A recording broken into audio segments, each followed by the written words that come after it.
yeah, it's not good for the church. Hey, what's up everybody? Today we are going to be starting my yearly tradition of doing October horror-related vlogs, and this is coming a little early this year because for whatever reason it feels like the Halloween season started off way early this year. Mid-August I started seeing stuff popping up in stores. Spirit Halloween started opening, and by the time September itself rolled around, it seems like a lot of the stuff around here is in full swing. So I think it's just fitting that we do the same here in Outside the Box Reviews and kick things off a little early this year. And I am 100% not complaining about that. So this video is going to be a prequel, you know, those trends in horror movies that everybody wanted to do in the early 2000s. So we're just going to go with that theme here, and I'm just going to cover kind of the end of August into the beginning of September, up until right now. As I'm recording this, it is September 21st, and I think at this point I've hit enough stuff in the month that I need to make this video, wrap everything up, and be ready to move on to the next one. So basically this is going to be a lot of me talking, and I'll throw in some more interesting visual bits here as I go. But the end of August, beginning of September, started off with Dragoncon. This is my 5th year going. It's amazing if you've never made it out to this event. It's in Atlanta. It takes over like the whole damn city. There's, I think, 5 hotels and then like a convention center vendor room place. It's one of those things. I was telling somebody, you know, I've been going what feels like it should be long enough to have like the established, you know, lay of the land of everything, but I still find places that I've never been before end up in places like, oh, this is brand new. It's just a really fun time. The most fun you'll ever have, being incredibly stressed. But there was a lot of horror-related stuff this year. There is a horror track. If you think about it, if you've never been, basically it's, the big con is Dragoncon, but there are these tracks that are basically miniature conventions within the main one. So, you know, the first year I started off doing the robotics and maker track because of all the BattleBot stuff that was on it. But there's a horror track that covers a lot of different horror topics, and the big guests for the horror track this year were the cast of the original Nightmare on Elm Street. So Robert Englund, Ronnie Blakely, and Amanda Wyss were all in attendance on, let's see, I think it was Friday. They did a panel kind of talking about the original Elm Street and the legacy of Elm Street. And Robert Englund stole the show. He's, you know, he just, I love his enthusiasm for what he does. I've seen him speak before. I've read his biography. I've seen plenty of interviews with him. But one of the things I love about him, just for what he is that he just enjoys acting on like more than just a job level. He's very passionate about it. And he spent a lot of time talking about like character actors he liked and little indie films he liked and things like that. And, you know, I think that's really admirable. I don't know, as somebody who enjoys movies and stuff like that, it's nice to hear, instead of just, you know, I'm sure he's probably sick of talking about Freddy by now, so it's this good little escape sidetracks. But it was really fun. It was fantastic to see that panel. Is anybody surprised at the longevity of Nightmare on Elm Street and its impact on cinema? Oh, I think we all are. I mean, at the time, I don't think we knew. We knew we were making something special, and we wanted it to be seen, but I don't think we realized that there would be, you know, 8 feature films, a television series, and a remake already. I mean, it's become quite the franchise that was responsible for an entire studio that brought you everything you saw from 1985 to 2005. And his executive producers went on to sit on the board at Time Warner.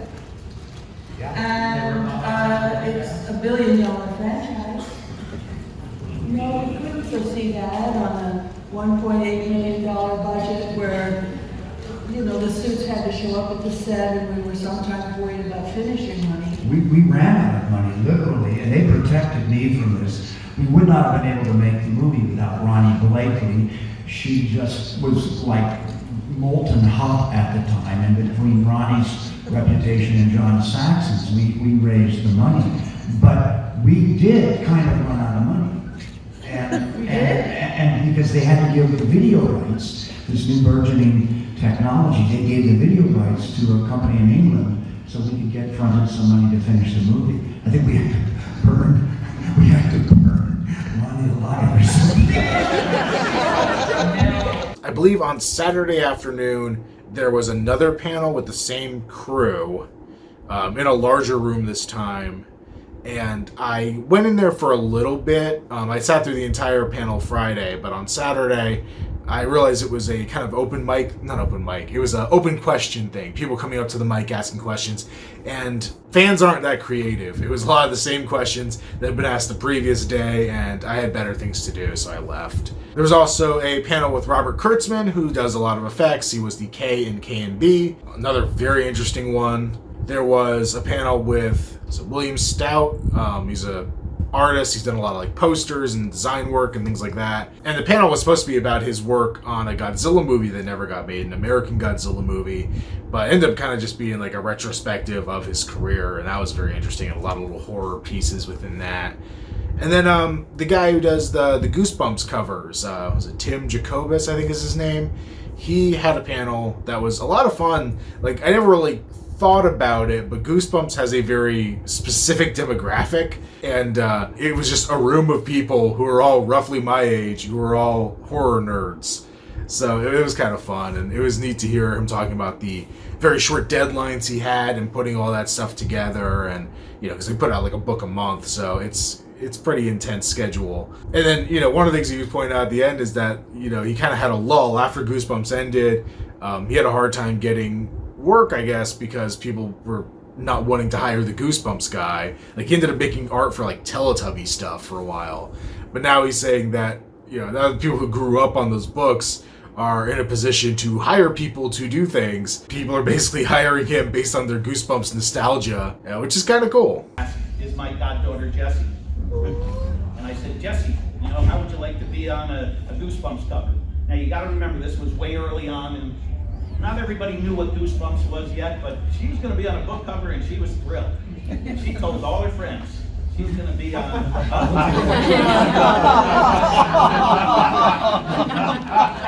Exactly. So I sat her down, and I got out the camera and said, okay, put this over your face. And at that point, she realized no one was ever going to recognize her on camera. You see that horrible face on that mask? That is nothing compared to the horrible face going on behind the mask. She was mad at me for the longest time. Thank God this became one of the big Goosebumps sellers, and I was able to prove to her, she was able to prove to her friends that that was the top of her head on the Goosebumps cover, and I was able to get her a couple of cases of books. So she was then happy. What's funny now is so many years have passed. Jessie is now in her mid-30s. She's a doctor, and I constantly am sending her stuff with people. Just recently today, I don't even know if the person's here, somebody came up and they have a tattoo of the haunted mask on their leg. So I said, I know you were mad at me then, but it still rings on. In the previous years at Dragoncon, I had brought just a single costume. 2 years ago, I did my Part 3 Jason. Last year, I did my Savini Jason. And this year, I went a little nuts, and I brought 3.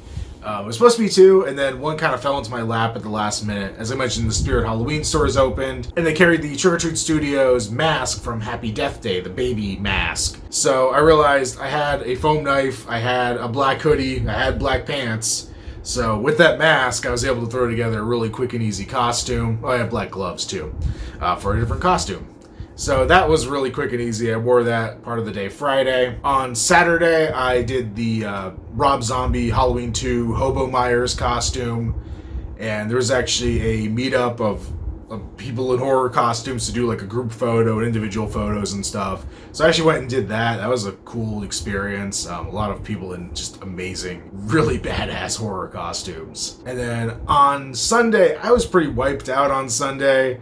So I briefly put on my Freddy vs. Jason vs. Ash costume, which Jason costume, but based on that comic book.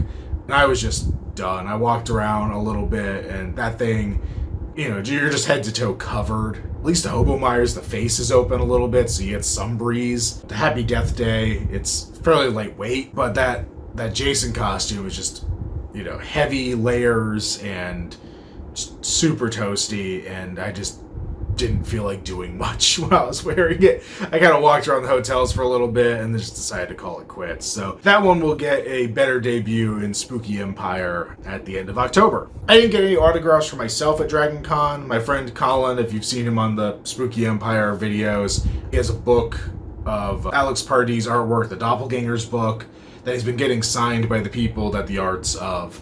So he sent that with me, so I got an autograph for him from Robert Englund, Robert Kurtzman. Robert obviously signed Freddy. Kurtzman signed the Tusk page, because who the hell else is going to sign that thing? James Remar was there, and ironically in the book there's a page for Dexter and a page for the Warriors. They're, opposite sides, so they're both together when you have the book open. And Remar isn't the subject of either of those pieces, but they're both movies he was in. Colin didn't tell me which one he wanted signed, so I gave it to him. I was like, you decide, you pick. And he ended up signing the Warriors picture. Was one of the Baseball Furies. So that was kind of cool. I got a photo with him because it was a free photo with the autograph, and instead of letting it go to waste, I figured I might as well get it. Though this was, I believe, Sunday, and you can see clearly how tired I am in the photo because I do not look very enthusiastic to be there. So after Dragoncon, it was a little quieter. I have made a couple trips to various Halloween stores. I picked up this guy behind me here, the Texas Chainsaw 3D mask from Trick or Treat Studios. I got that at Party City. And I just realized there is proof that I'm re-recording this segment because something I'm about to unbox is behind me. But whatever.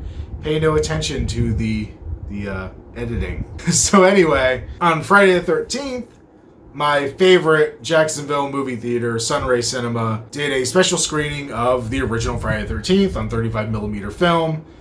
They did a great job of it. I love going to that theater. I'll see anything I can there. And, they started off with having one of the employees come out dressed as a camp counselor, introducing the movie. They had a crazy Ralph actor come down and start harassing him. They had Jason show up at one point. I know it's the original movie and it's weird to have a hockey mask Jason show up, but it worked. So that was really fun. And then at the very last minute, another event fell into their laps, and you saw a little clip of it at the beginning of this video. Goblin came to do a screening of Deep Red, Profondo Rosso, along with them doing the live score to it.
I don't think this is the original Goblin. Actually, I'm 99.9% sure, because most people in that band did not look old enough to have been making music back in the 70s.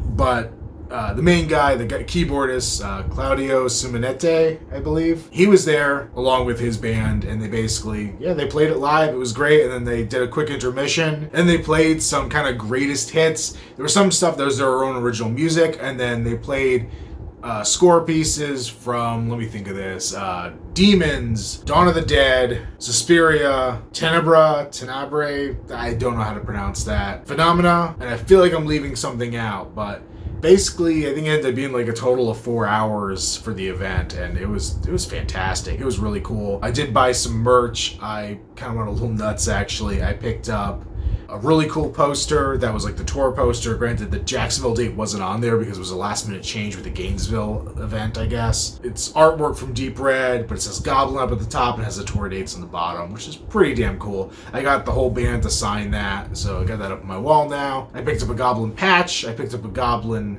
pin, which is the weird little mannequin ventriloquist dummy thing from Deep Red. Really cool thing. His head actually splits apart. And then I picked up a vinyl of basically this current band doing some re-records of some classic horror scores. A lot of the stuff that they played live on this. So I thought it was kind of neat as like a greatest hits.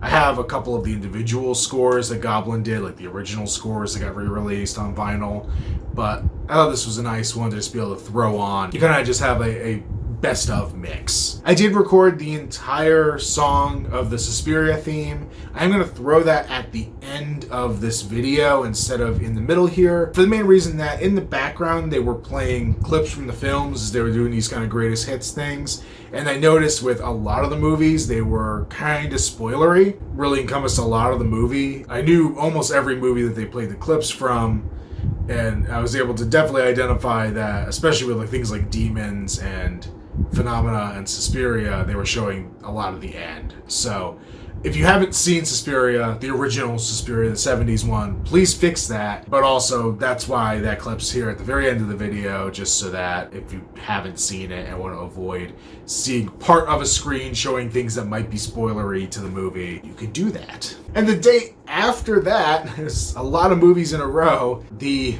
Fathom Events screening of 3 from Hell happened. It was actually 3 dates. It was Monday, Tuesday, Wednesday. Each day had a special thing going on. So Monday, you got a free poster. Tuesday, there was a behind the scenes featurette. And then Wednesday, there was a double feature with Devil's Rejects. Originally, I wanted to do Wednesday, but I thought I had something I had to be doing that night. Turns out that all fell through anyway. But I instead picked Tuesday, and I'm glad I did because the theater we went to still had the posters. So I got the poster and a bumper sticker anyway, and then I got to see the behind the scenes thing, which kind of cleared up some of the things I had a little bit of trouble with the movie, or little problems with. But I mean, it was kind of something I saw. It was pretty obvious, I think. But I'm going to give a quickie review of the movie, but I will say that this thing benefits the most from going in with very little expectations or no expectations, and that's how I went in. And I think when it comes to Rob Zombie stuff, I recognize when maybe it isn't technically great, and maybe when the story goes a direction I really wouldn't want it to, or just, numerous problems. We all know there's problems with the way he makes films, but I always find myself going along with the ride. I think that's why I love Halloween 2 from him, or maybe love's a strong word, but I really enjoy that movie. I have this weird connection with that film. Even 31 I enjoyed. I still haven't seen Lords of Salem yet, but I guess I just go with the weirdness that Zombie puts on screen and just take the ride and enjoy it for what it is. So I actually did enjoy this one. I totally understand why some people wouldn't. I think most people are going to complain for one specific reason, and I think that was something that really couldn't have been helped, especially with the information given in the featurette. I don't want to say it because I don't want to give spoilers, but yeah, I don't know. The thing that people have been complaining the most about didn't really seem like it could have been avoided. It wasn't Zombie's choice from what I've heard, so I think you kind of have to go with what he was able to make beyond that. Alright, so I haven't done an unboxing in quite a while on this channel, so I figure this is a good candidate.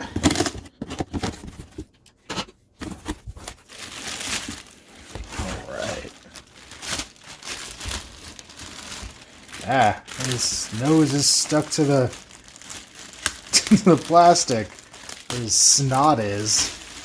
Gross. Alright, so this is a prop from a company called Distortions Unlimited, and if you follow a bunch of mask collecting channels on YouTube, you probably know why I got this. This is, they call it the zombie beheaded. It's a prop. Basically, it's got the hand up there holding the hair, and then it's hollow in the back here. So the idea is you put your hand in. Let me see if I can make this work. Okay, so maybe I don't know how you're supposed to use this one, because what I thought it was for the standard prop was that you're supposed to be able to like wiggle the tongue and make it animated, so it looks like it's alive. You basically, your hand's inside, but it looks like you're holding it because of the top there. I have to play with it a little more. But the thing that made these famous, I don't know if famous is the right word, but popular, is the guitarist Buckethead uses one of these on stage. He modified it. I am gonna probably do some mods to this one, at least get the foam out enough so that I can invert the tongue like his, and basically have like a little mush mouth kind of looking thing going with it. And then I don't know if I'm gonna go to the extent of repainting and rehairing it, but I at least want it to be the kind of hand puppet he has. So I'm excited to have this. I was looking for one for a while, and then for some reason a bunch of mask collecting channels got on this Buckethead kick and basically said what it was, and I was able to find one, and now it's in my collection.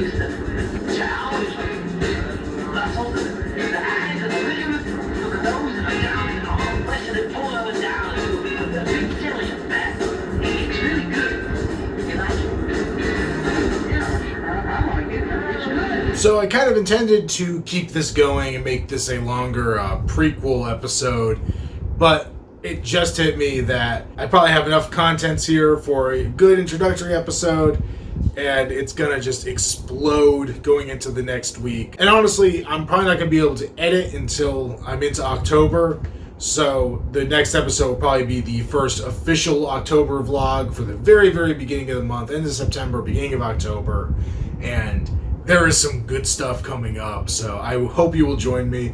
I always kind of look forward to doing these videos. I know I've kind of sucked at making videos for the last few years, but this is something that I still enjoy doing and still really want to continue. So I hope you all will join me doing this, and stay tuned for the next one. See ya.